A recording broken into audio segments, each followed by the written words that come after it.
Satpur police स्टेशनच्या वतीने पोलिसांच्या वतीने सातपूर पोलीस स्टेशन येथे पोलीस आयुक्त संदीप कर्णिक, पोलीस उपायुक्त मोनिका राऊत, सहाय्यक पोलीस आयुक्त शेखर देशमुख, वरिष्ठ पोलीस निरीक्षक रणजित नलावडे, पोलीस निरीक्षक विश्वास पाटील यांच्या मार्गदर्शनाखाली सातपूर पोलीस स्टेशन येथे रेझिंग डे निमित्त विविध कार्यक्रम आयोजित करण्यात आले। यावेळी सातपूर येथील जनता विद्यालयातील विद्यार्थ्यांना पोलीस दलाकडून कायद्याबाबत विविध गोष्टींसंदर्भात मार्गदर्शन करण्यात आले।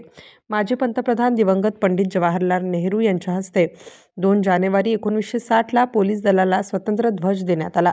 त्या दिवसापासून पोलिसांकडून 2 ते 7 जानेवारीपर्यंत सप्ताह दिवस साजरा केला जातो।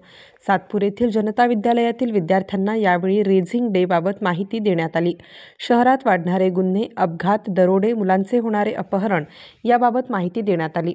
मोबाईल हे संपर्काचे साधन आहे, मात्र या मोबाईलने माणसाचे अनेकदा जीव घेतले आहे। आता तर नव्या येणाऱ्या गेमने मुलांना आत्महत्या करण्यास प्रवृत्त केले आहे। त्यामुळे मोबाईलचा जास्त वापर करू नका, प्रमाणात वापर करा, असे आवाहन पोलीस निरीक्षक विश्वास पाटील यांनी केले। यावेळी दत्ता गायकवाड, विलास गीते, दीपक खरपडे, प्रशांत पवार, गोपनीय अंमलदार, सातपूर पोलीस स्टेशनचे पुरुष व महिला अधिकारी व अंमलदार उपस्थित होते। स्टार न्यूजसाठी सिद्धार्थ लोखंडे, नाशिक। की जे आता विद्यार्थी आहेत त्यांना पोलीस दल काय आहे, पोलीस स्टेशन काय असतं, कामकाज कसं चालतं, तक्रार दाखल कुठे होते, त्याचं पुढे काय होतं, आपल्याला पोलिसाला जायचं असेल तर भीती वाटते काय।